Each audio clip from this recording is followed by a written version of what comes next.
Right, let's get started. So, yes, hi, I'm Oscar Clark from Fundamentally Games, and I'm Chief Strategy Officer here. I know that we've got a few more people would likely to come, so if you see me a little distracted, please forgive me. I'm trying to do a one-man show today, rather than I normally have somebody kind of in the background helping me out, but I kind of like the control, so I'm sitting here letting people in as we talk. So thank you very much for joining us. We really appreciate it. We think it's a really important thing as part of the game development community that we share our experience and knowledge. And also, this is a fantastic opportunity for me to kind of remind myself about what's important to you guys, you know, what matters to game developers. And also, I think it's a constant experience of learning. So I find that I kind of consolidate my ideas and share them with people, and that helps spark more ways of thinking. So I find this very useful. I hope you find it just as useful. I'm going to try and steer the conversation to try and help make sure that you get the most out of it. So feel free to ask questions in the chat channel as we go along. I will definitely try to answer them as they arise. Not always, sometimes I won't be able to, but where I can, I will.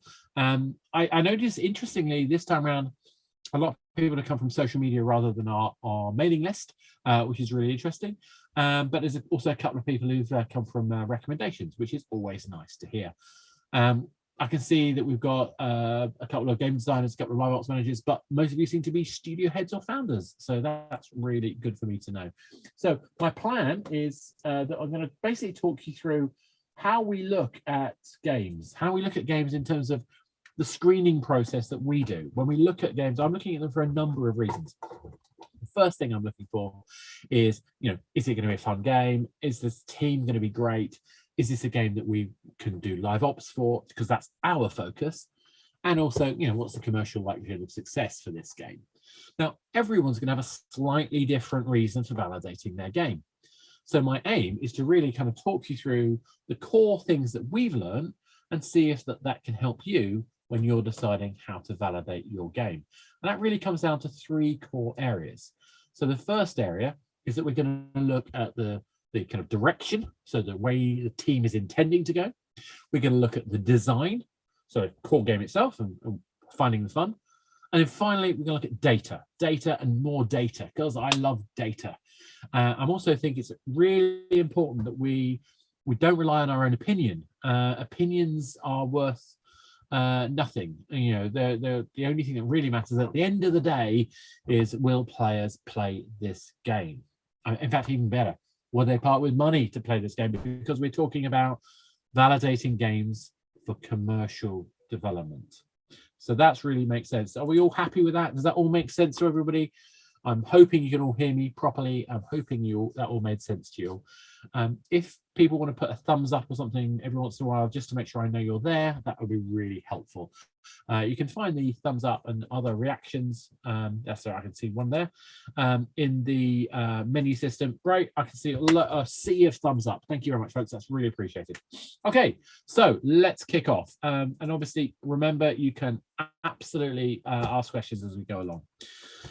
So in terms of validating game ideas, my first step is looking at the direction. So direction matters. And what I mean by direction is essentially thinking about the whats, the whys, the wheres, and in particular, for whom. Who is this game being made? Now, let's start with the first part of that. So why? What does success look like? This is an exercise when we're doing a whole bunch of really kind of like detailed strategy conversation with the game developer. This is one of the things that we always try to do, which is get them to write out what it is that they're doing this for. Is it because they're going to communicate an idea? Is it because of a love for a genre? Is it because they just want to make money? And that's okay. I mean, I find it really funny how infrequently money is a consideration. I know, it sounds crazy. We all want to earn enough money to make the next game, but a lot of people, there's a much deeper motivation, and sometimes that's a need to innovate. Sometimes that's looking for some inner truth and communicating an idea, all of which are valid.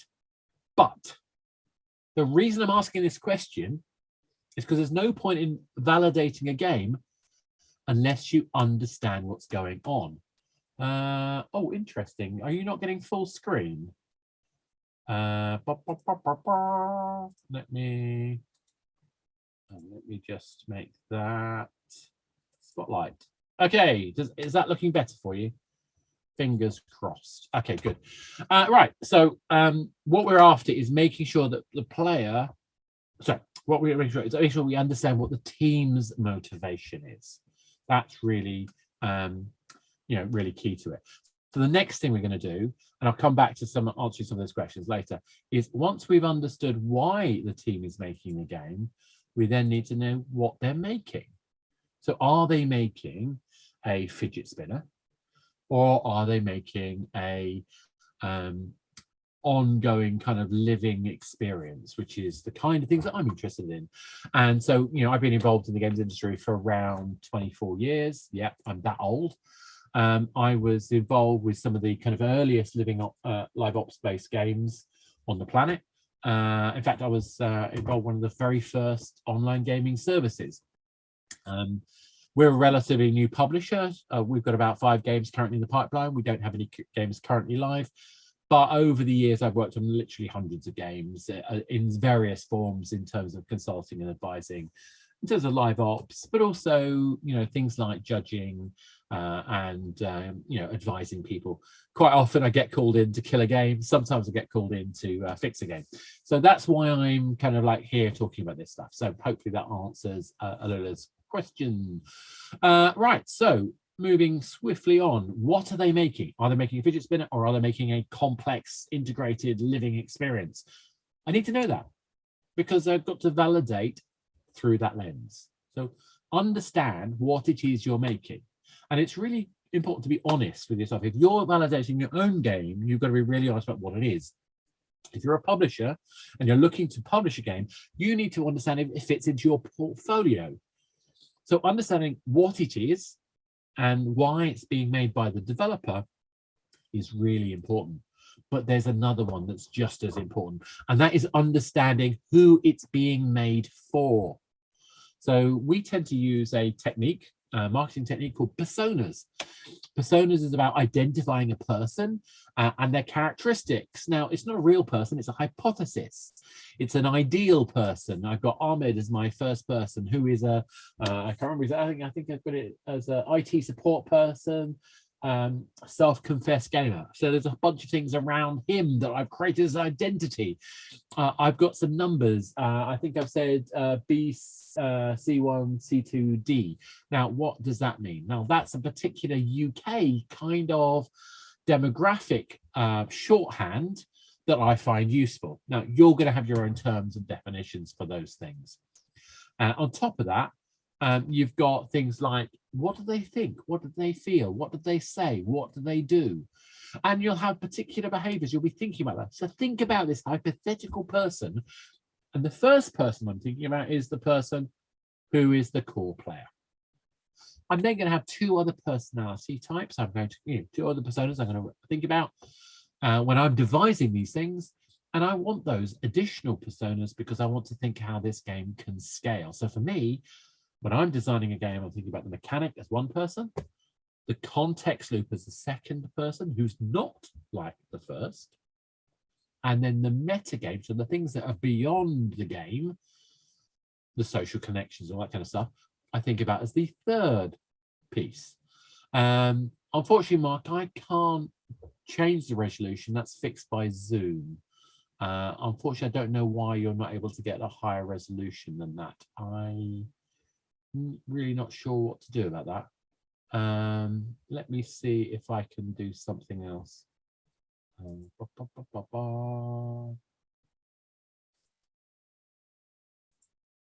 How does that work?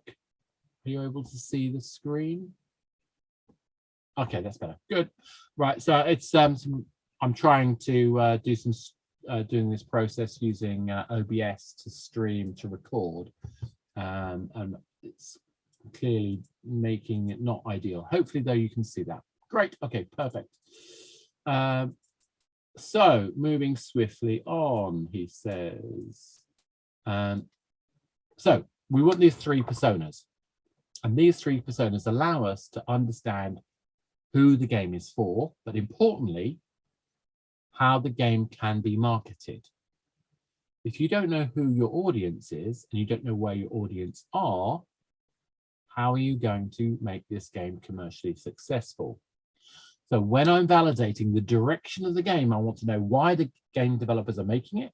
I want to know what success looks like for them. I want to know what it is they're making, and importantly, who they are making it for. Does that make sense?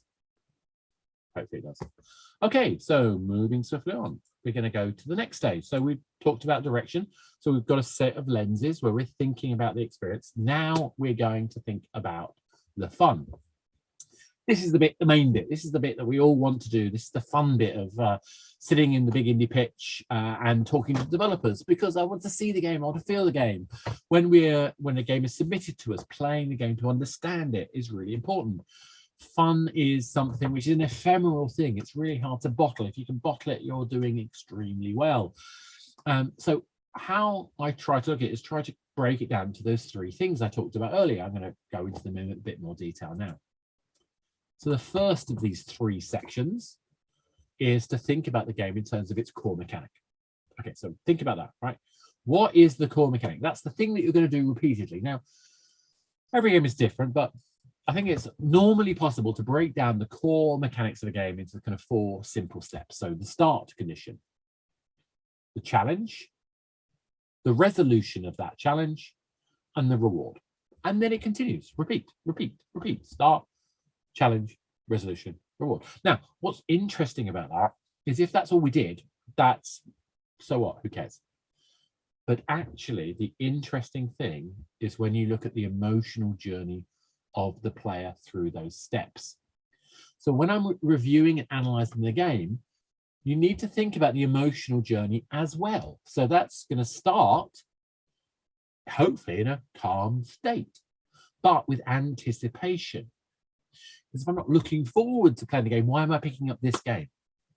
There are millions of games out there I could be playing. Why am I picking this one? If I don't have anticipation, or if there's some barrier, some tension that prevents me from getting on with this game, I'm not going to start. So I want to move from that tension, from that relaxed anticipation state towards tension, because that's what a challenge does. It sets up tension. It sets up this kind of it's a kind of frustration, a kind of anticipation of potential, but a fear of missing out, a fear of failure. In fact, there is this balance between anticipation of fear of missing out as well. So we've got 2 dimensions that we're thinking about. We're thinking about creating an experience where we can go from relief to tension, but also from anticipation to fear of missing out. Why does that matter? Well, because if a game has this emotional journey where we can go from start condition as relief and anticipation, and we build tension by going to the challenge, and then we go to fear of missing out as we go towards resolution, the possibility I could fail, oh my goodness, that creates imperative, momentum, motivation. So is there motivation in playing this game? And then when I succeed, if I simply resolve everything at that point, we're left with no further, fear of missing out. So we want to move back to the relief stage because we've done the intensity, we've played the game, now we're in the relief stage, we get our reward, fantastic, magnificent. But if we resolve everything, if we don't have any remaining anticipation, if we still need to maintain the fear of missing out, because that will provide the motivation to play the next time. So, I mean, obviously I'm using very abstract terms. This is deliberate. I'm not trying to tell you how to solve your game. I'm trying to get you to think differently about games in general, to consider them in terms of a lens of the emotional journey of the player, as well as the mechanical journey of playing the core mechanic. Does that make sense? Hopefully that makes sense. Okay, so moving on. We're going to now talk about the context loop. Now, some people use the word meta. Please don't. I mean, I understand why you do it, because people weren't thinking about real meta at the time.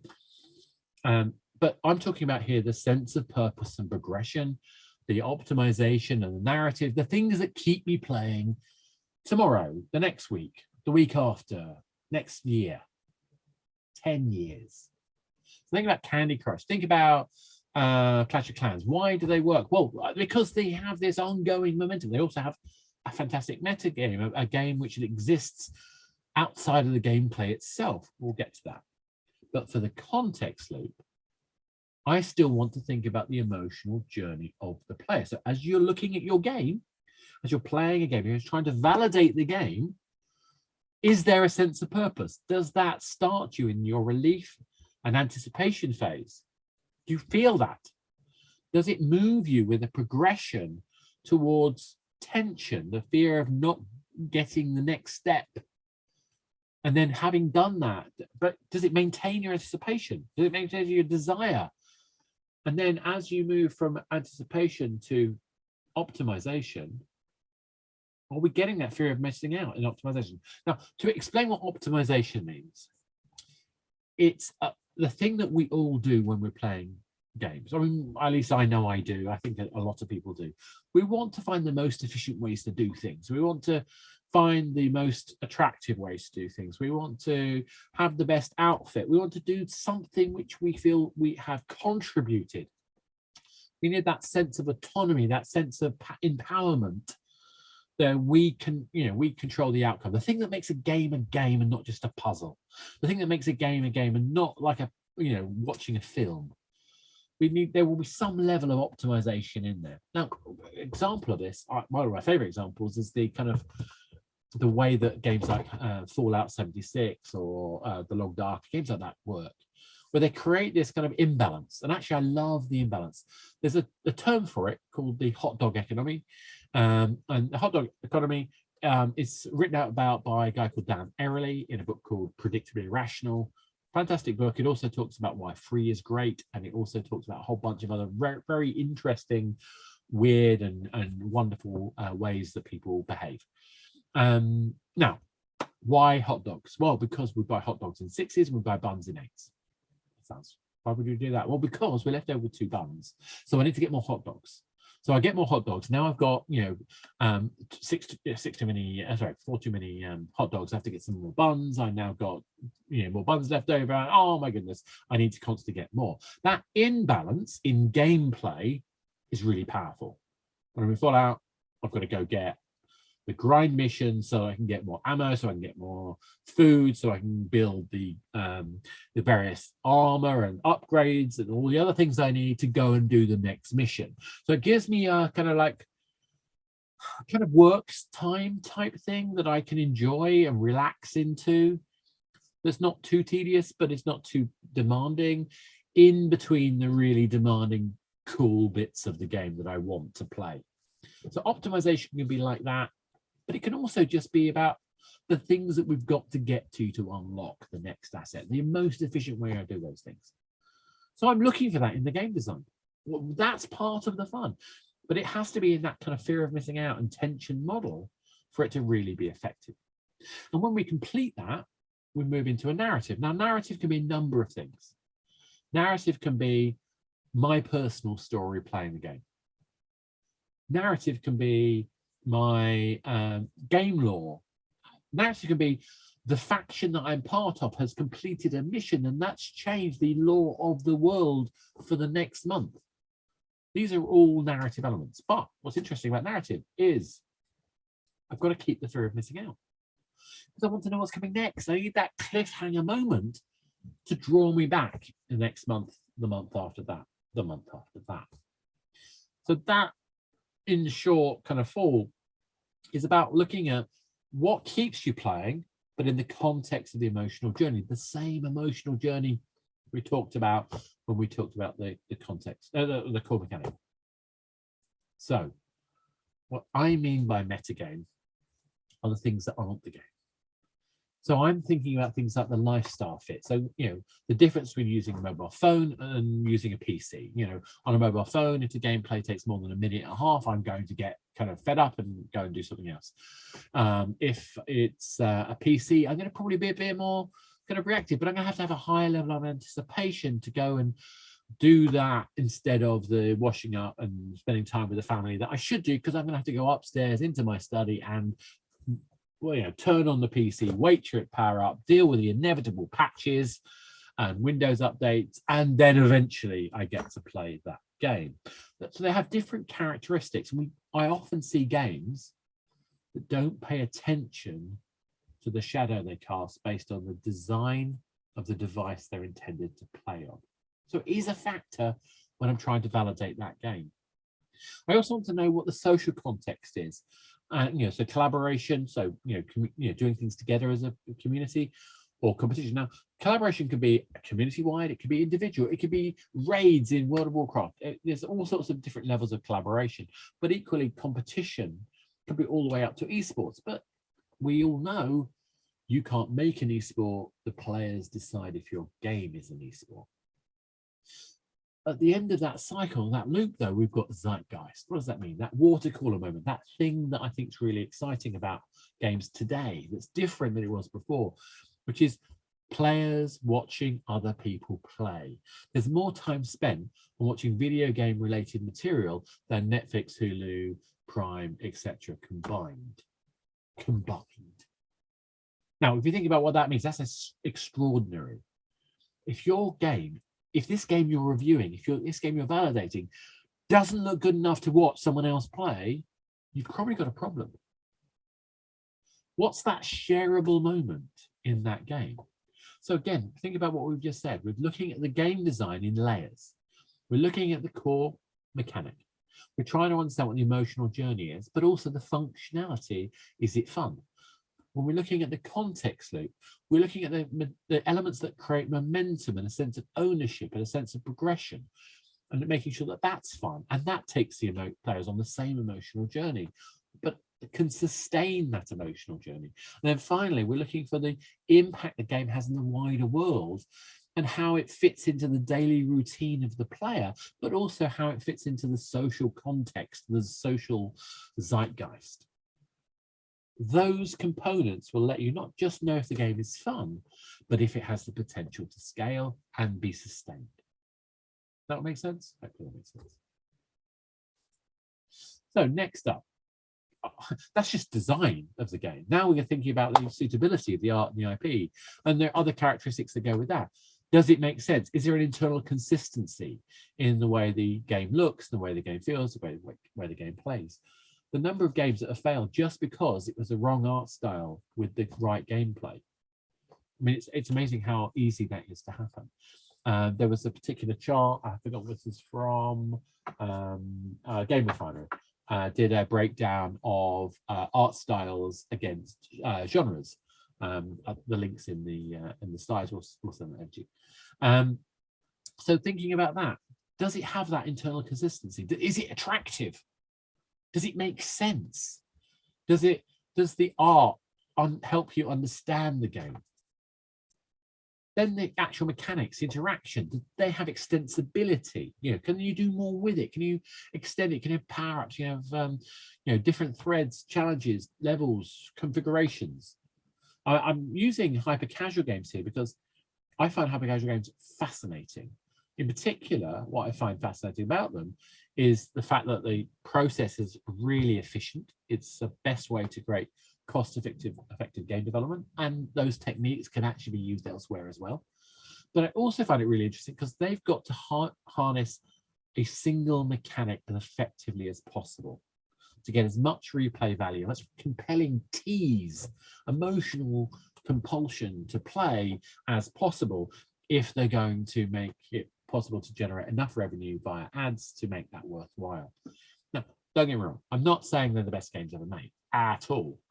And there are people out there who hate them. But I think the techniques and the processes is fascinating and something any game developer can learn from. And the reason I've shown these is because it shows how simple things can make a massive difference. For example, with plank, I've got to hold down, and as I hold down, the plank grows. So if I release too soon or release too late, I failed. But there's an awful lot of control in that process, particularly as the distance to the next pontoon or whatever you want to call it gets changed and is in this weird isometric shape, it kind of requires me to make very quick judgments and then implement them successfully. That has a lot of potential for expansion, of extensibility, to do more things with it. What does the game you're trying to validate do to make that work? And that really is an important part. If it's not extensible, whether it's unable to help you with, showing off skill or benefiting grind or having a time that you can play against, whether it's lasting longer or completing faster, has it got the ability to support handicaps so that people who have got different skill levels can play against each other fairly? All these things can make a difference to your validation. I'm not going to go into monetization in a lot of detail for this particular one because it's a whole conversation on its own front. But I will hint at this. So the high level stuff that I try to do when I look at a game from a monetization point of view, as opposed to just the data, is to look at the sinks and sources. So I'm looking at things like, how time is spent and where you get benefits, where XP is rewarded and then what you do with that XP, how you get consumables and where you use them, how you get upgrades and where you apply them, and also where does the commercial part of the puzzle fit. So if you're going to use rewarded ads, what does that do? If you're going to use a pay up front, what does that do? If you're going to use a battle pass, what does that give you? And why is that a good thing? How is that focused on great player experiences? And again, this is where we look at the hot dog economics, because we want to think about there being a slight imbalance here to make sure there's enough to make people want to play and engage effectively. So looking at the game economy is really important. Making sure you find that balance, again, matters. So hopefully I've given you a good sense of the areas that you're looking at in a game. There's an awful lot of things you could focus on, but if you break it down to the mechanic, the context, and the metagame, you're going to have a really good head start on understanding if this game has the potential to succeed. Because if it's not doing that emotional journey, it's not going to sustain players. So all of this so far is opinion. All this so far is guesswork. So what's the bottom line? Having done this analysis where I've reviewed the direction, which by the way means I've reviewed the team, and when I've looked at the game, which gives me all of the insight I need to understand and interpret any data that comes out of the game, now I can try and make a proper judgment. Now I can do the real validation, and that's going to come down to forecasting, testing, and performance data. There are a lot of different things that we can use as sources of data. We could be looking at game analytics will give me the in-game player behavior. Same with Delta DNA. Game Refinery will give me market information and also a kind of understanding of the breakdown of trends in the industry and comparisons of feature sets and so on and so forth. In general, really useful stuff. Sensor Tower, again, will give me some market data, but it will also give me specific information about mobile games.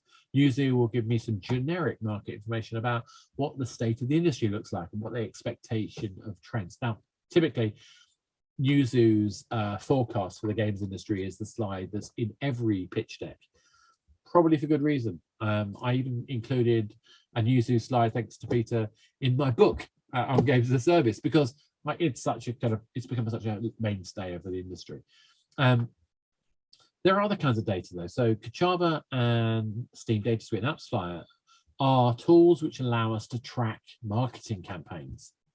So by putting them into the game, we can actually see when we do a campaign, whether it's on mobile for Kachava and AppsFlyer, or if it's on PC, which is Steam Data Suite. Actually, I've just heard Kachava is starting to do PC-based games as well.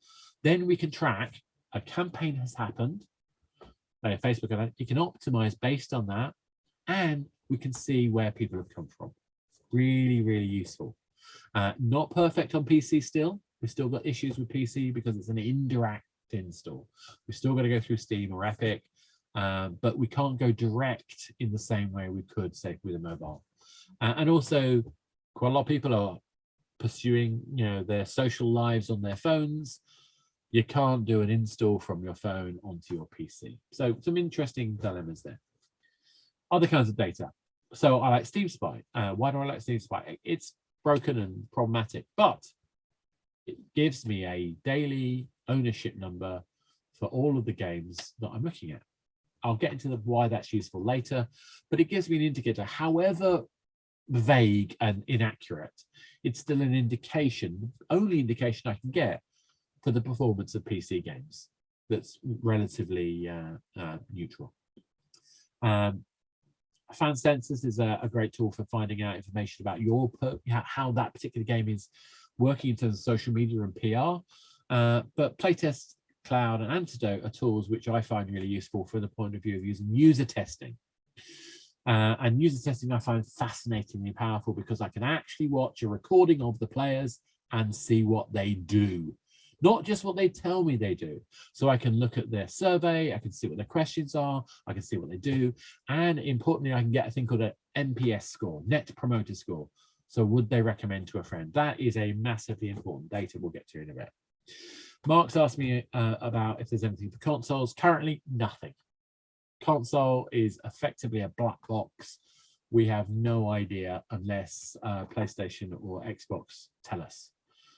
Now, I know that there are some attempts by Callum to pull together a tool to have indies share their data anonymously, but I don't know. I don't know exactly where that is at the moment, but I'm very excited to see what comes out of that.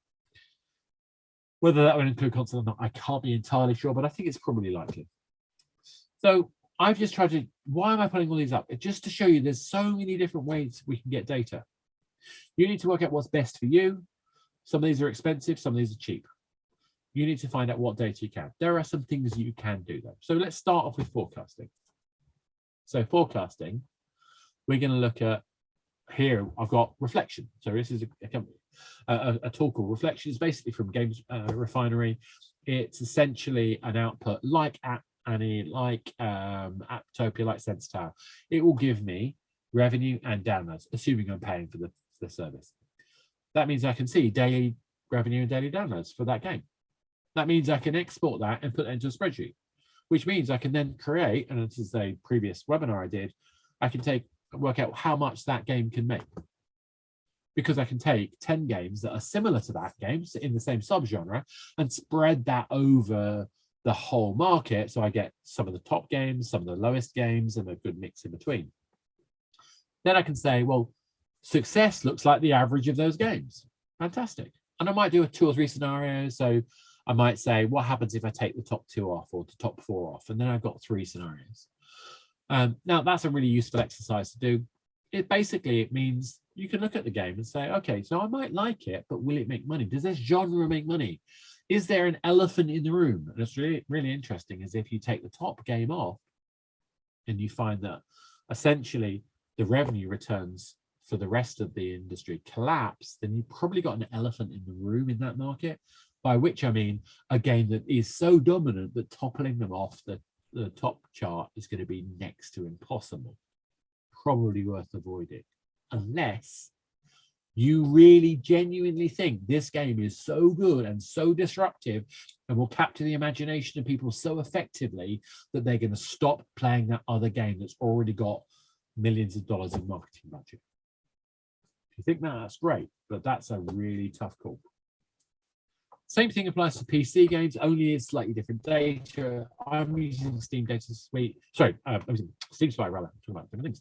Steam Spy, with Steam Spy, I'm getting an owner number, but that owner number can go up as well as down to do with the way it's calculated.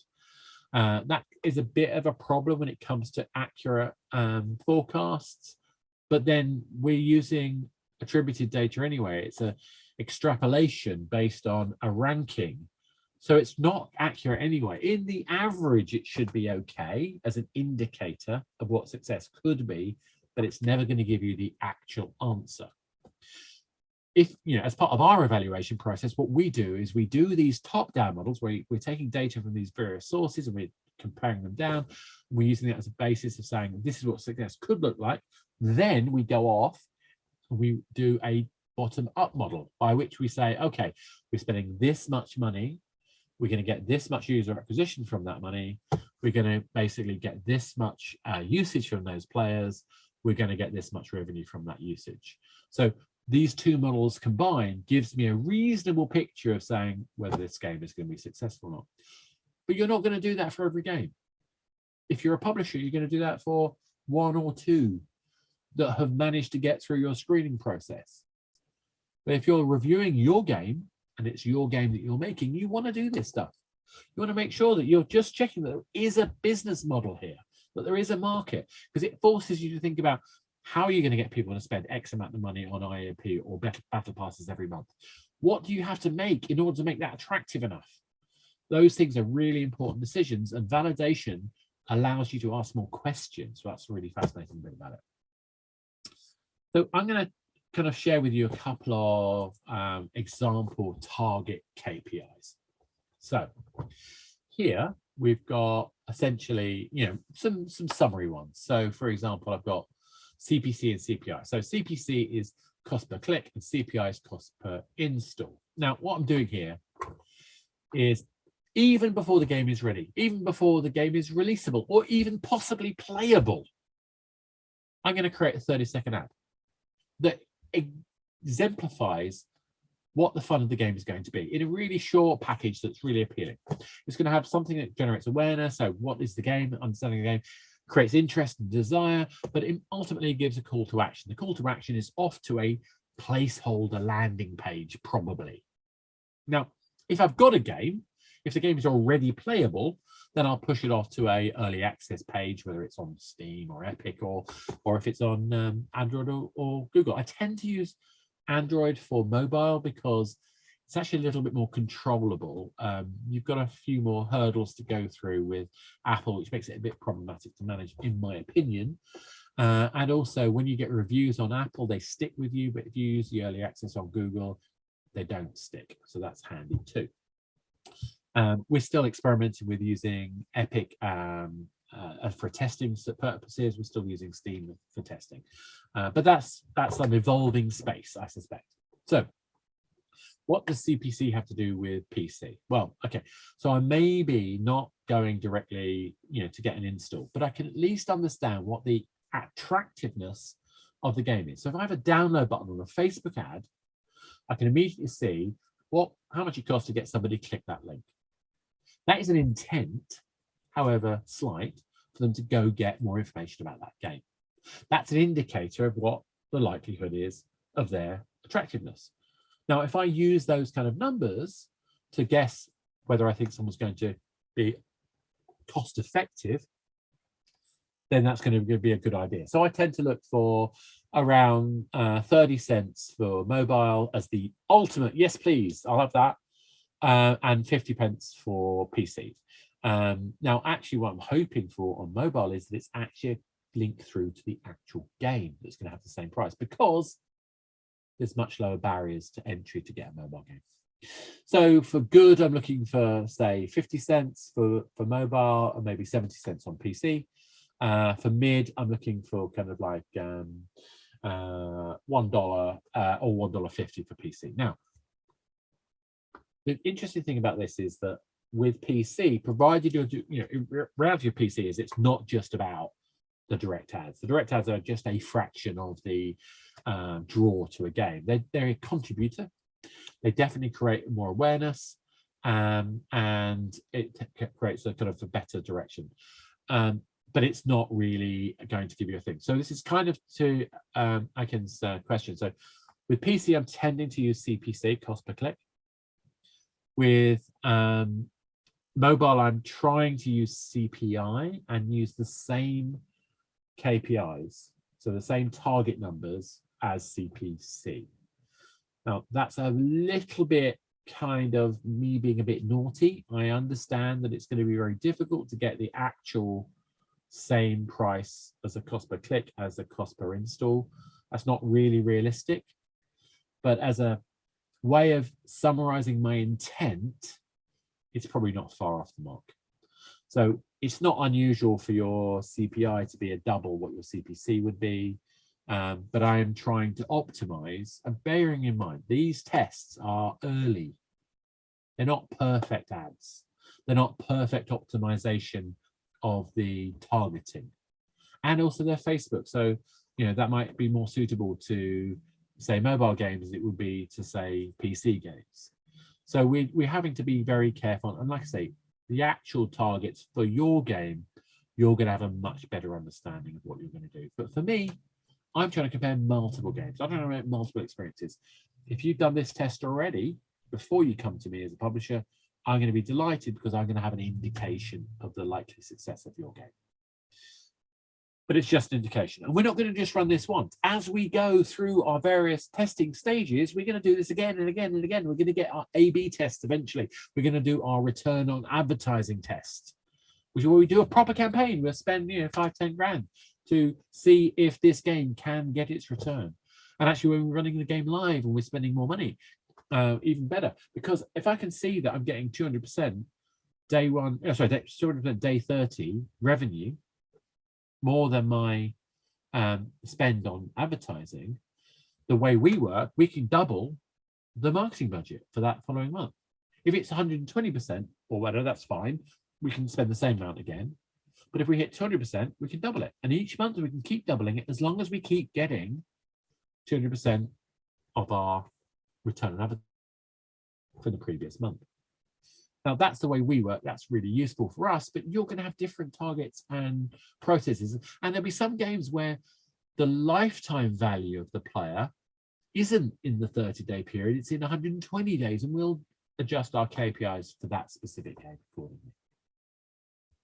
But what I hope I'm bringing up for you is the idea that we're looking for various things. We're looking for the cost of attracting the audience.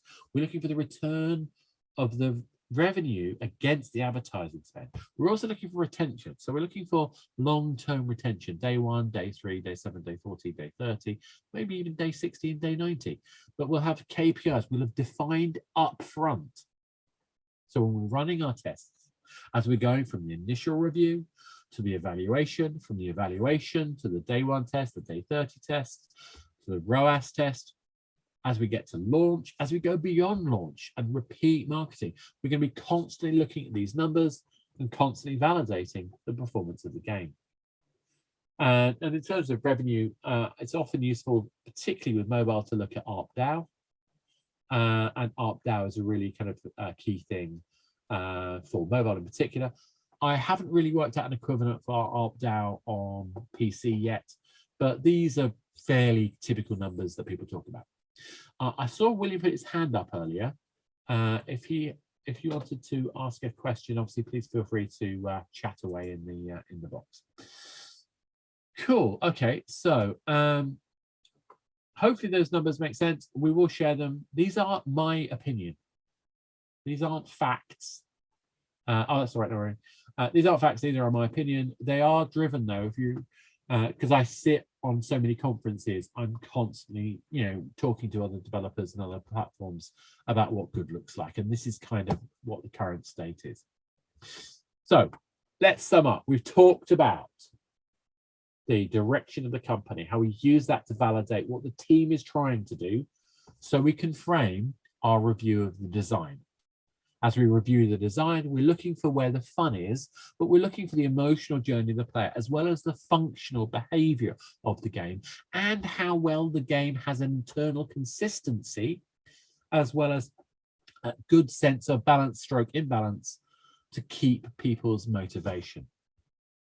And then we look at data, and we can look at data in various stages, from initial tests where the game isn't ready to the final test where we know the game is ready to roll, the monetization is working, and we're looking to test our return on advertising spend.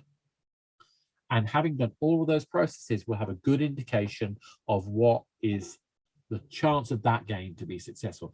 So what I'm basically telling you is that validation does not end. It is an ongoing process. Ingmar's asking me about how do you reduce CPI the best? Well, it comes down to a number of things. Now, traditionally, we would have looked at optimizing the data based on the analytics, but with the removal of the IDFA, that's become a little bit more complicated and less tangible. So instead, we're going to focus our targeting on interest groups, but also creative.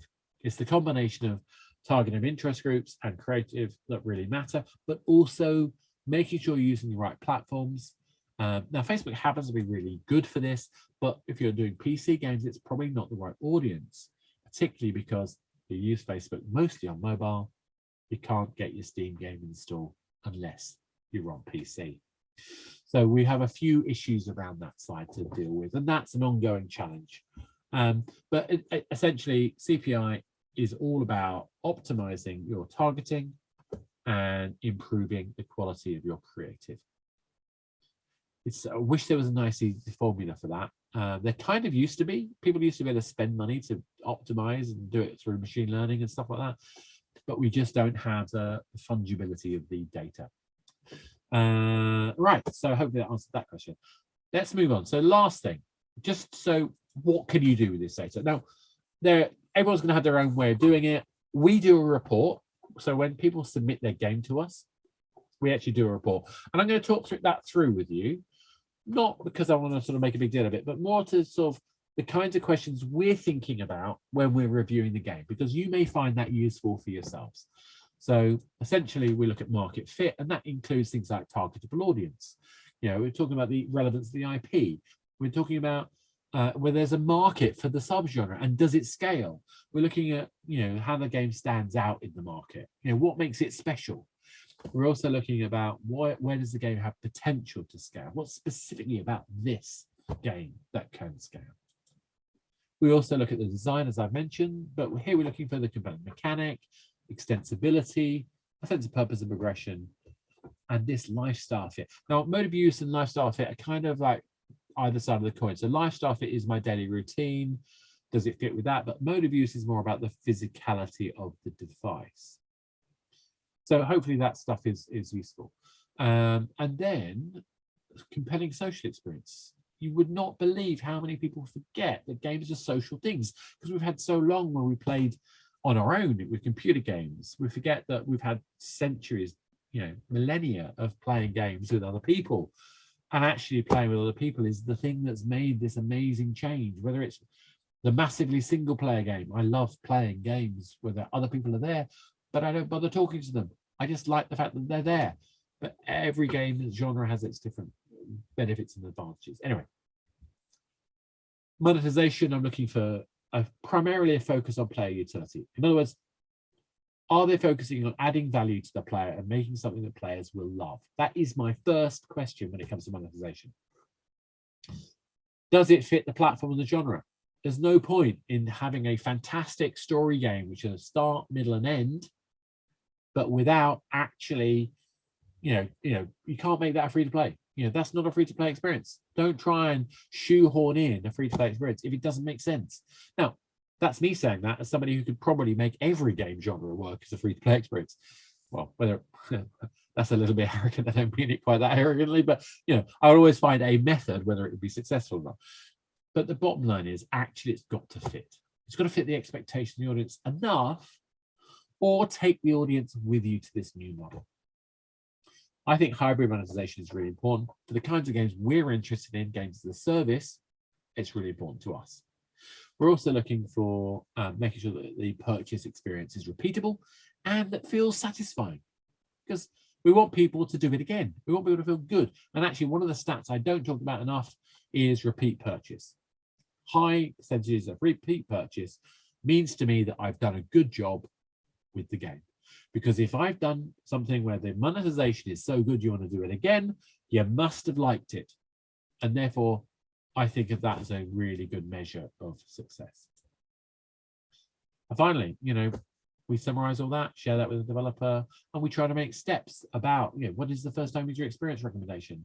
Where's the retention recommendation? What's the data recommendation? What's the live ops recommendation? And think about these factors, because at the end of the day, we're trying to make games that last, that sustain, that create delight, that audiences will remember and tell other people about.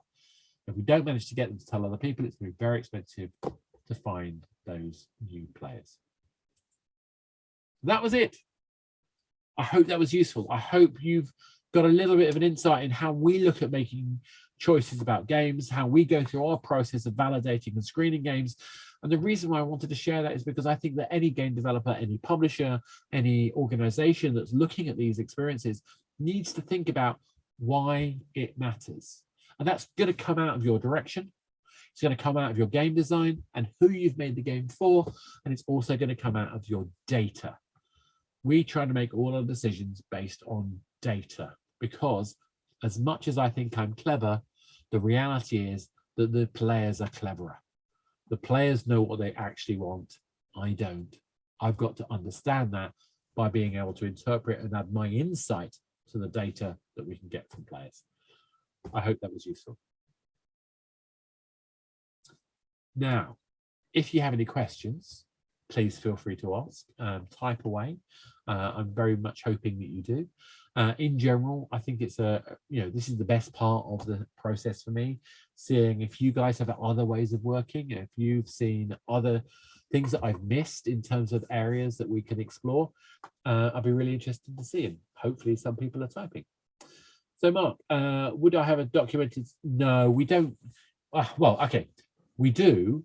But the trouble with this, and this is actually one of my constant bugbears, is when we do work like this, we're doing it for a client.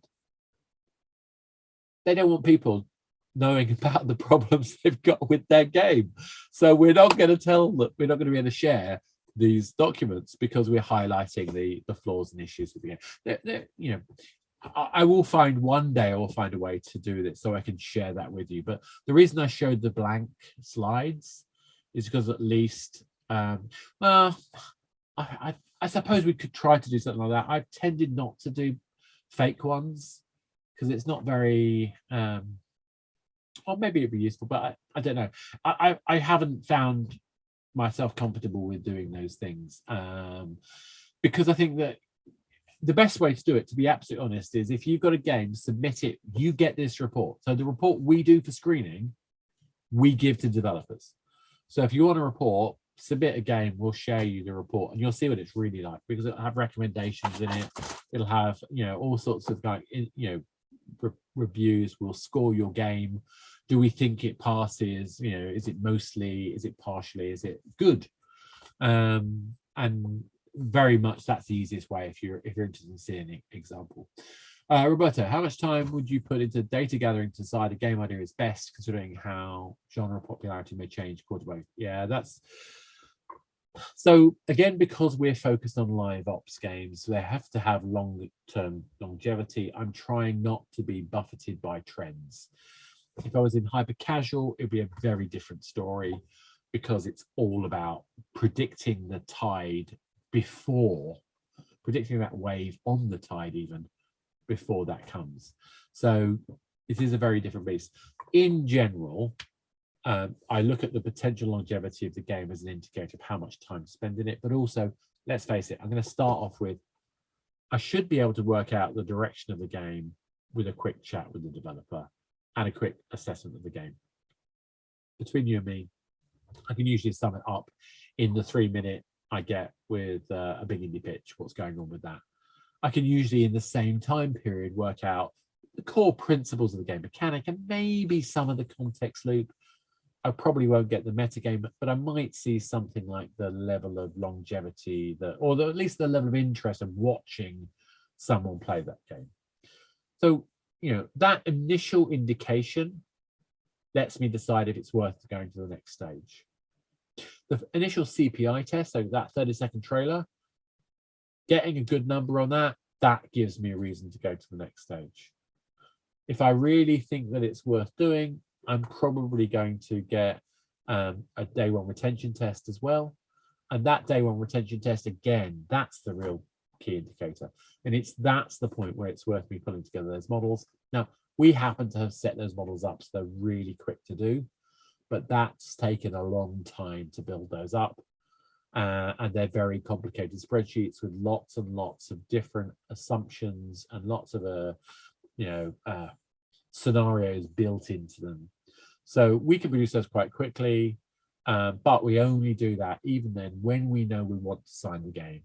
And we do a whole bunch of analysis at that point, because we're going to do things like, how are they handling data? Are they GDPR compliant? Are they doing, there's a whole bunch of Quality control will have to do as if we're going to publish a game anyway. So those things we need to consider. So I don't know if I'm really answering the question. I know it's the horrible, it depends, but hopefully I'm showing you that we try to do the quick one, a very short assessment first, because we can be black and white very early, very quickly. And as we get more confidence, we spend more time on the game and then we move forward. Fortunately, with genre popularity, things come around later.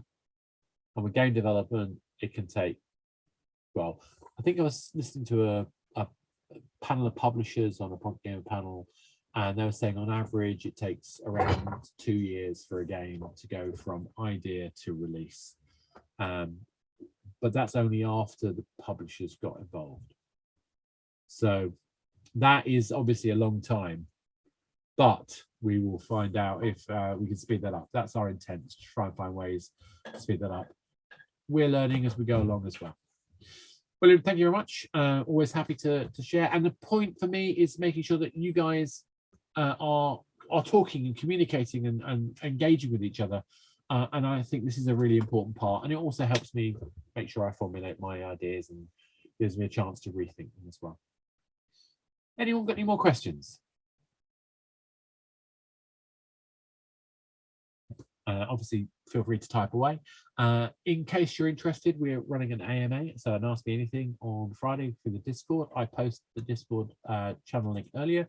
Feel free to join. It's intended for any developer who wants to just talk about the business of making games. That is what we're here for. We're just interested in talking about business of making games.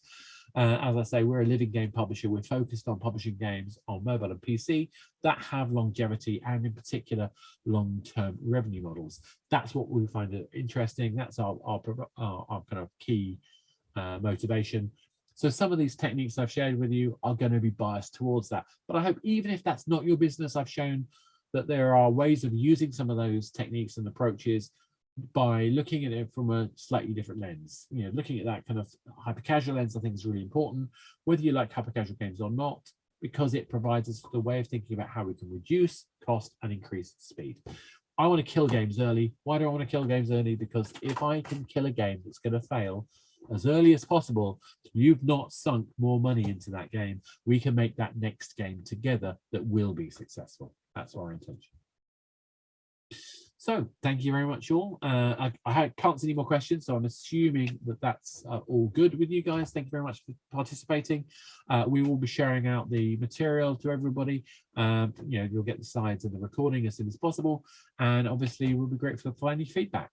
We should be sending out a survey for you so we can get an idea of how you thought that worked and whether there's anything we can do to improve it.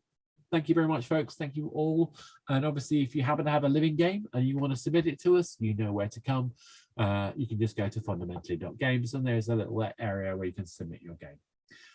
Plus, the benefit of that is, even if you just want to get a review, if you have a living game, we will provide you with a review and you'll get to see the kind of recommendations, the kind of insights that we get by doing this very process.